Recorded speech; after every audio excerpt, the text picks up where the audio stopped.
Shopping mall में करीने से सजी चूड़ियां देखकर अनु को अचानक याद आया कि वो अपने सोने के कंगन तो ड्रेसिंग टेबल पर ही छोड़ आई है। वो तुरंत घर की तरफ भागी। हे भगवान, अब क्या होगा? सोने के इतने भारी कंगन बाहर छोड़कर मैंने बहुत बड़ी गलती कर दी। पता नहीं रिया ने कंगन उठाकर अलमारी में रखे भी होंगे या नहीं। काम वाली विमला भी आ गई होगी। किसी पर आंख मूंद कर विश्वास भी तो नहीं कर सकते। रास्ते भर अनु यही सब बातें सोच सोच कर परेशान हो रही थी। जैसे ही वो अपने घर पहुंची, उसने तुरंत डोरबेल पर अपनी उंगली रख दी।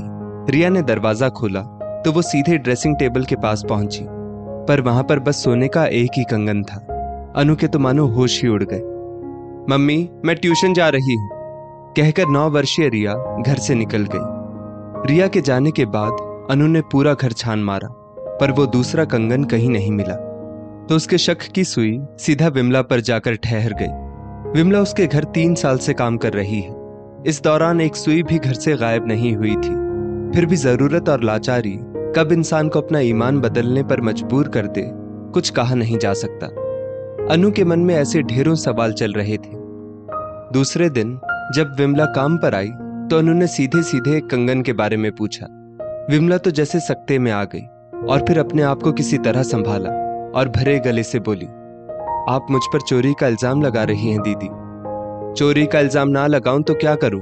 2 दिन पहले तुमने बताया था ना कि तुम्हें 50,000 की जरूरत है, और आज मेरे कंगन गायब हो गए। अनु थोड़ी ऊंची आवाज में बोली, पैसों की जरूरत हमारे जैसे गरीब लोगों को अक्सर होती रहती है दीदी, पर इसका मतलब ये नहीं कि हम चोरी करने लगे। विमला रूंधे कंठ से बोली, ये सब मैं नहीं जानती, चुपचाप मेरा कंगन लौटा दे, नहीं तो मैं पुलिस के पास जाऊंगी।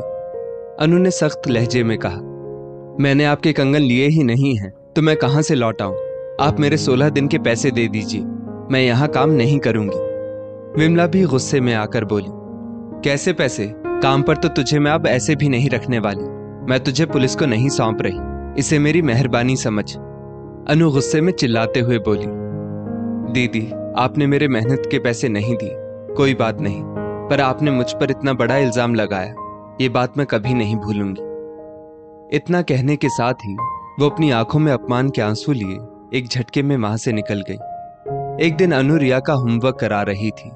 गणित के सवाल हल करने हेतु जैसे ही अनु ने ज्योमेट्रिक बॉक्स खोला, वैसे ही सोने का एक कंगन धड़ाम से नीचे गिर पड़ा। ये कंगन यहां पर कैसे आया? इस कंगन के चक्कर में मैंने निर्दोष विमला पर चोरी का इल्जाम लगा दिया। ये बात तू मुझे पहले नहीं बता सकती थी कि ये तेरे पास है? अनु अपनी बेटी पर चिल्ला उठी, मम्मी, आपने तो कभी मुझे बताया ही नहीं कि आपका एक कंगन गुम हो गया है। वो तो मुझे सर्कल बनाना था, इसलिए उठा लिया था। रिया सहम कर बोली, सॉरी बेटा, सारी गलती मेरी है। मैंने सोचा तुम्हें बता दूंगी तो तुम अपने पापा को बता दोगी, और फिर तुम्हारे पापा मुझे बहुत डांटेंगे।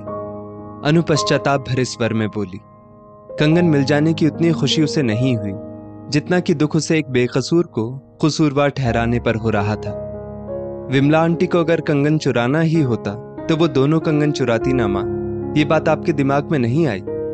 रिया बोली, आई थी बेटा, पर मैंने सोचा कि कंगन का एक पीस बेचने पर भी 50-55 हजार तो मिल ही जाएंगे उसे। कुछ दिन पहले उसने बताया था कि छत की मरम्मत कराने में 50,000 का खर्च है। बरसात आने के पहले उसे किसी भी कीमत पर मरम्मत करानी है। इसके लिए वो कुछ पैसे उधार भी मांग रही थी, पर मैंने देने से इनकार कर दिया था। उसके बाद ये घटना घट गई, तो मुझे लगा जरूर इसी ने मेरा कंगन चुराया होगा। अनु थोड़ा अटकते हुए बोली, आपसे बहुत बड़ी गलती हो गई मम्मी, आपको विमला आंटी से माफी मांगनी चाहिए। रिया गंभीर स्वर में बोली, हाँ बेटा, पर वो मुझे मिले तब ना। हे भगवान, अगर वो मिल जाए तो मैं उसके काम के पैसे भी दे दूंगी और बाइज्जत उसे अपने घर काम पर भी ले आऊंगी। अनु पश्चाताप भरे स्वर में बोली। अनु ने उन सभी घरों में पूछताछ की जहां विमला काम करती थी, पर विमला अब सभी घरों में काम छोड़ चुकी थी।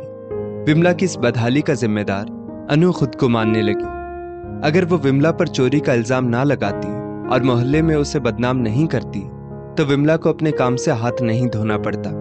उसकी एक गलतफहमी ने विमला से उसकी रोजी रोटी छीन ली।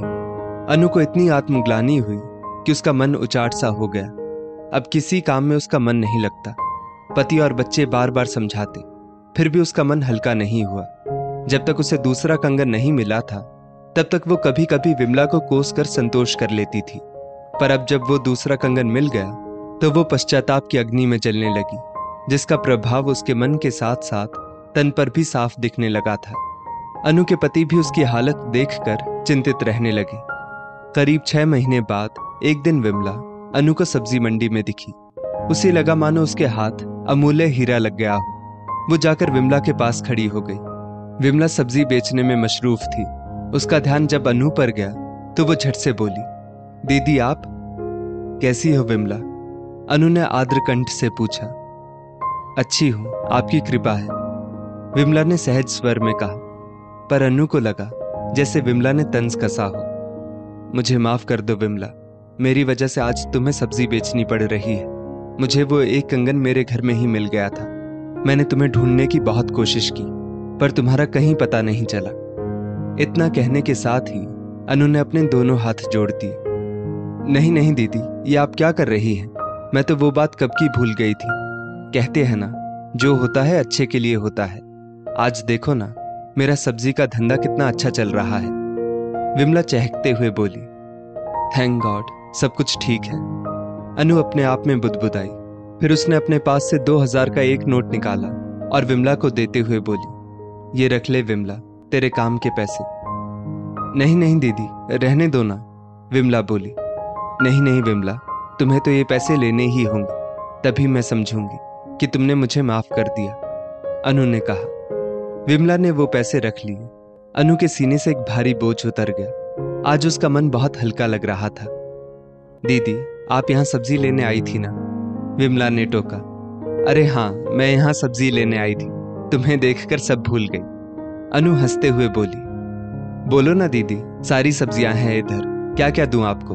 विमला ने पूछा और अनु मुस्कुराते हुए ताजे ताजे लाल टमाटर छांटने लगी। दोस्तों, इस स्टोरी को लेकर आपकी क्या राय है?